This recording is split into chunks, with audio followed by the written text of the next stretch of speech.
But even little moments throughout the day where I check in on her and say, hey, how are you doing at work today? How's lunch? Or just sending her a funny, GIF or meme on Instagram. Those are the things that she appreciates because it shows that I'm thinking about her throughout the day. Hello and welcome to the Connect to Marriage podcast. I am Delia and I am your host for this episode.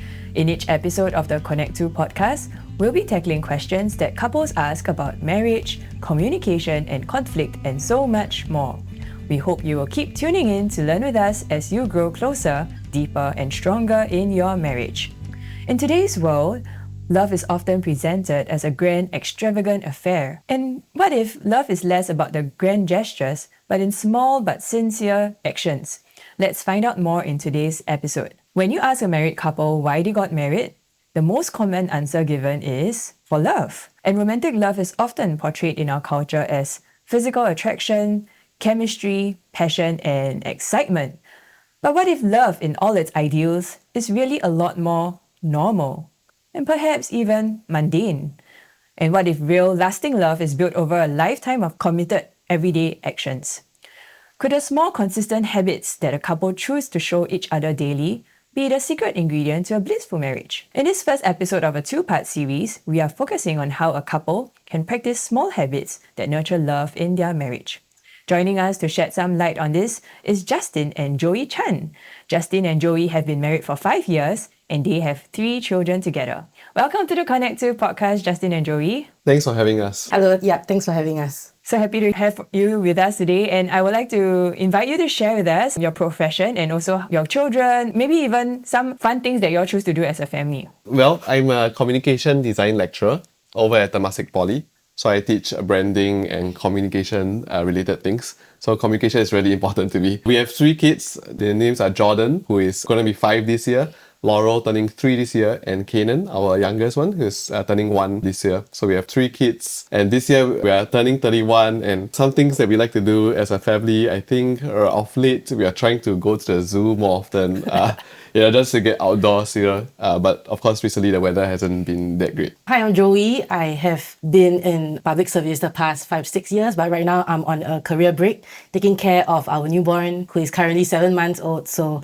hands are full at home. Looking forward to return to work as well. Wow, it's such an encouragement to hear how the both of you have chosen to give this season of your life towards raising your young children, and yet at the same time considering the demands of your day job. It does sound like this would have an impact on how your married life would look like. So today I would really like to share with us what does it look like to interact with each other in such a way that builds a culture and environment of love that really is different from the kind of romance that we'll see on TV. Because most of the time when we watch drama series, it will really be something that's so dizzying, it could seem often quite unrealistic. And of course in the day-to-day with dirty diapers in the picture, with sometimes tantrums, or even just the demands of our work, it often leaves people to wonder, right, where is the romance in the marriage? Would you like to shed some light on that? Yeah, sure. First of all, our journey is kind of uncommon. We started dating right after O-levels.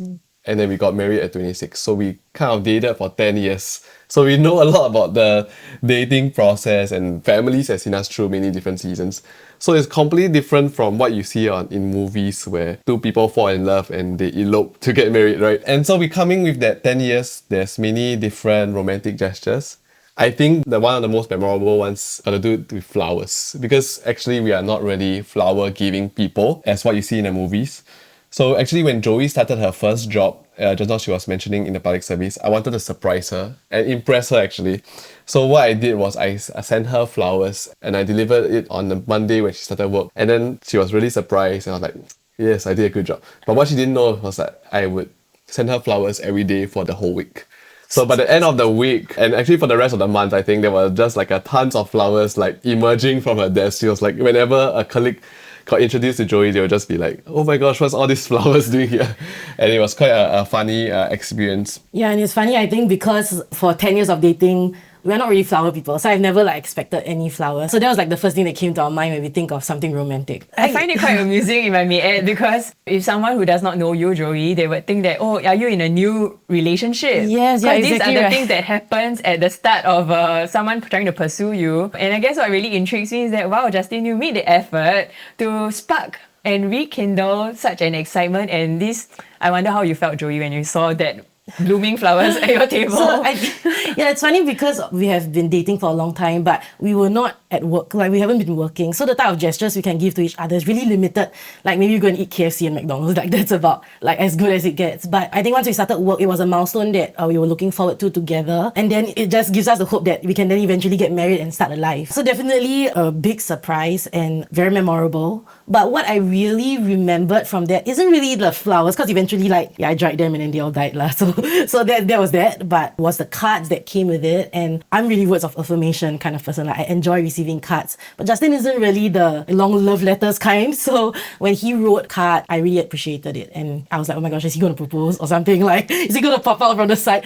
But yeah, and then the proposal came 1 month later. So it was like kind of lead up, right? Yeah, it was. I was planning for a whole year, so I was just really excited to reinforce my love for her, even though we have been dating for so many years. Oh, that's so encouraging and really inspiring as well, because it shows how thoughtful, Justin, you have been in thinking through how you like to build up towards the eventual ask of Joey to have your hand in marriage.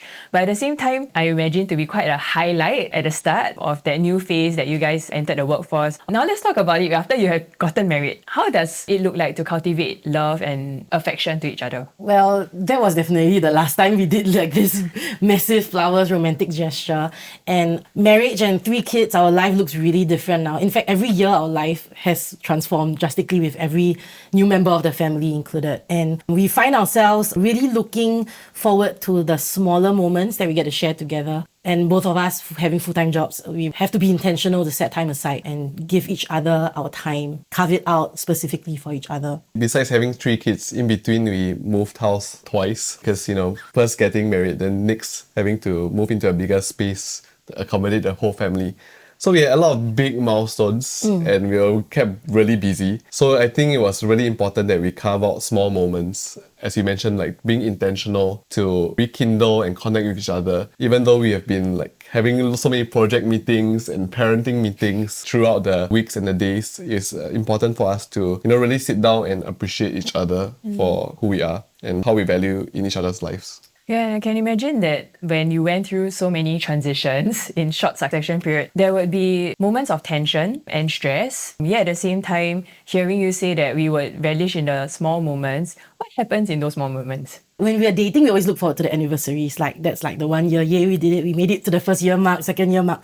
But I think when we are married, we just look forward to, the first time we put our child to sleep and we get to be on the sofa together watching a movie with no interruption. That's like a big victory sometimes. We look forward to those moments. Or even getting through a rough week at work. For us, we know we try to look out for each other's work schedules, and we know some weeks are busier or gearing up to certain months that are busier. And I think in those moments, that's where we try our best to make space for the other person and be a bit more patient, and where possible, give them the kind of support they need in the smaller ways. So an example, sending him to work if he needs to get there on time, and sometimes he would turn up and get me lunch at work. So these little things that reminds us that we're more than just parenting partners, but we are still in a sense dating and in love as a couple. That were things that keeps us going in a relationship. Yeah, definitely. I think something my wife taught me is that to be intentional, it's not just about making grand gestures or just even spending time after the day ends, but even little moments throughout the day where I check in on her and say, hey, how are you doing at work today? How's lunch? Or just sending her a funny,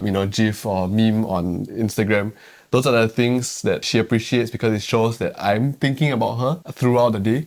And I think that's something that as you build that habit towards it, it kind of matters to forging intentionality in that relational aspect of marriage. That's so thoughtful, because I do hear when in the course of our work, some couples say that over time it feels as if they drift and they become roommates because it feels like they only see each other at the start of the day and end of the day, and in between there's not much interaction. And even at the end of the day, there's nothing much to say because I'm just so tired. Where do we even begin, right? Yeah, but for you to even tell us and share with us that, hey, I've been thinking about you. I went out to get you lunch when you're working from home. I actually thought about you when I came across a joke or something, and I thought that maybe this will put a smile on your face. And that is so thoughtful, right? Because it is so easy for us to just be caught up with the demands of our day-to-day and unknowingly cause us to lose sight of our spouse. Although it is actually our spouse who is the very person who brings that support and encouragement to us on a regular basis. So thanks so much for sharing that with us. Now looking back, what is one gesture of love that both of you will never get tired of to show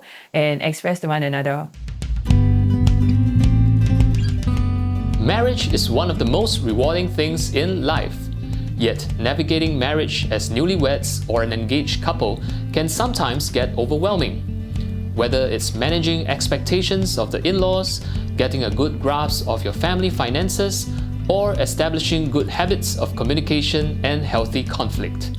Focus on the Family Singapore's Marriage Preparation Program aims to help you build a solid foundation in the early years and prepare you for the adventure of your life. Visit family.org.sg/C2 Marriage Prep for more information today.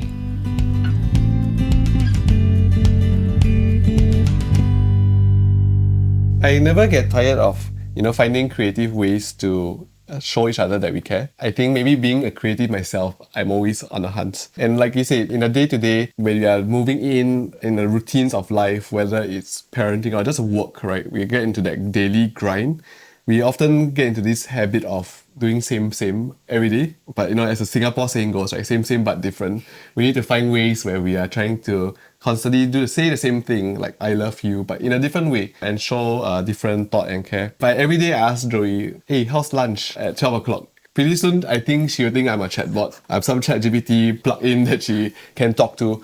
So those are the things that we want to be able to continually show, but not always get in that hookup and locked in that routine, that we kind of forget that what we intend for is to demonstrate care. And sometimes I think with different gestures, sometimes maybe let's stop doing this, even though it's working. Let me think about trying something new and fresh. Yeah, I think I agree. I think if we're stuck doing the same thing like 10, 20 years down the road, at some point, we need to switch things up. But I must say that this also came out of points of tension and conflict when we communicate with each other more clearly, like what our needs are, which are also constantly evolving. So I think upon reflection, something I realized is that while we are married to the same person, while we are dating and marriage, like it's still Justin, but we are always growing and evolving. It's now Justin as a father of one, father of two, and working in a different job. So the way that we show our love and care also should change as the time passes. And it really isn't about what we are doing, but who is the person we're doing it for. So really learning more about each other's, what makes each other happy, and things should be well communicated as much as possible. Of course, surprises sometimes when you don't communicate, then it's like more surprising, right? But honestly, really no harm just saying that, sometimes I really like it when you order bubble tea and without me knowing, and I love that very much. And that's okay to be open to receive that love with a request. And I think those are some things that we have found to be very helpful to remind each other that we love each other. Oh, that's insightful, because what I hear you say, Joey, is really that we take a growth mindset in the way that we interact with our spouse as well, recognizing that we are not static, right? And they're in every season of growth, whether in the family life or even in the career, we are also growing as a person, and in our exposure and understanding the way we interact with others and also within the marriage. To a certain extent, like contextualizing and also adapting, recognizing that even what might have been the preferred way of doing things or preferred food item or drink would also change, right? Our taste would change sometimes as well. Yeah, and always keeping a lookout for those nuances, even as we observe each other in the interactions. So in each episode, we actually address a frequently asked question that couples would have about dating and marriage. And so today's question is from a wife with regards to her husband. My husband and I have been married for 7 years. We attended marriage preparation course before tying the knot and discovered each other's love languages then. We make an effort to speak each other's love language daily, to feel each other's love thanks. There are times, however, that we still don't feel loved by each other, even when they seem to be speaking our love language. We are unsure if we have lost the sparks, or it's because of another underlying factor. Could you give us some advice on how we can continue to cultivate our marriage with each other, even when the feelings and passion seems to have faded for now? Well, what a great question. There's a question that probably lingers in most married couples' minds. Fear and thought that we lose something. And I think actually that's a very healthy thought. because sometimes we need to have that perspective in order to be motivated to continually seek your partner's affirmation and trying to, bridge that gaps that you have. But I think, from today's conversation, something that I take away is that we need to constantly relate with each other, that we are always trying to find ways to get to know each other and not just be housemates at the end of the day that we meet. Knowing that your partner is going through something, good or bad, celebrating the small victories. They just finished a presentation, or they had a rough week at work, or even a good week, just having a nice moment of praise from their colleague or their supervisor. Why not celebrate those moments? Why do we only wait until we have certain anniversaries or bigger milestones that we celebrate and care for each other? I think there's one way we can build that intentionality and build that desire to pursue your spouse in a very heartfelt and a very genuine way. The fear is very real because marriage is a long time, It's not like just a 2-3 year of dating and then you're done. It goes on for decades, and in these decades, you can be going through many seasons in your own life, and getting married at 20 plus, there are still so many milestones, even as an individual, that you haven't hit yet. Maybe, where you really feel you're at a certain point in your career or even in your personal growth. So there's still a lot of developing as an individual that needs to be done. And upon reflection, some of these personal growth is still to be done as an individual as well. While you are married as a couple, there are some parts of yourself that perhaps you have not worked on yet, and we cannot come to a place where our dependence is just solely on each other to become a better person. Of course, I would say Justin makes me a better person, and I would then look to him to help me become better. There's a lot of personal work that needs to be done, such as knowing yourself. Sometimes our love languages might shift, might change, and then how often do we reevaluate our needs and our wants? And if we don't even know what we need as a person, how can we expect the other person to be able to meet those needs? And surprisingly, these things change. So I think even for Justin and myself, in certain moments, every year, during an anniversary, we reflect and we realize that, hold on, I thought I used to love these long text messages and stuff. Now I have 3 kids, don't text me, don't call me, just, I want it face to face. And we realize that some of the way we communicate has shifted without us even knowing. And then he'll be like, I do message you, but it doesn't seem to have the same effect anymore. And I think rediscovering some of these things and having that faith that the person that you loved in the dating life is still there and perhaps have just evolved in a certain way, and getting to know that new person can be equally exciting as well. Yeah. Even if I could jump on the thought of rediscovery, right? It's also to rediscover the friendship that we share, right, with our spouse. Because personally, I really enjoy carving out time with my husband to create new shared memories. That is really what allowed us to remember that, hey, we really enjoy each other's companionship beyond just getting through raising the family together, but we really enjoy connecting with one another as who my spouse is. But that really requires that intentionality to even set aside that alone time together, and creating shared memories could even look something like enjoying the same thing that y'all used to do when y'all were younger, when we're dating, right? And that would also be a new discovery now at this life stage. Yeah, and that was beneficial for us in our marriage. So actually, on that note, right, we also know that some couples do face seasons of drought. They might feel like it's a bit drier in their marriage. And we do want to encourage listeners to seek encouragement, whether through an older couple in their life, whether a marriage mentor or someone that they can trust to talk about it. For wives, if it would benefit you, is to talk to older women, who might be able to relate to the season that you're going through. Especially if you find that it has really come to a point where you would benefit to have an objective view on this, you can actually seek professional support as well. So thanks so much, Justin and Joey, for sharing your practical handles to the couples. And we believe that it is really in these small gestures that would help to cultivate love in marriage for the long term. It's inspiring to hear how you have intentionally chosen to pursue each other. And I look forward to hear you share with us more in the next episode, because we are going to talk about the irritating habits that will interrupt the life of a couple. So now for the couple challenge, and in each episode, we will encourage our listeners to share with one another, especially if you're listening with your spouse. Set a movie date night with your spouse and choose to watch a movie together. Take time to unpack the realistic ways romance is portrayed on screen and ways that are unrealistic, and discuss what you would do differently or similarly. We hope this podcast has given you some encouragement to pursue your spouse consistently and to build a strong marriage, because that is the best investment you can make for your life. In our next episode, Justin and Joey will share more with us, and we look forward to hear from them again. We hope you have followed and subscribed to our Connect 2 podcast, and share this episode with a friend who may also benefit from it. If you're looking out for more resources to grow your relationship and marriage, do visit our website at www.family.org.sg to browse our articles or check out our upcoming events. Thank you for tuning in, and until next time, take care of yourself and your spouse.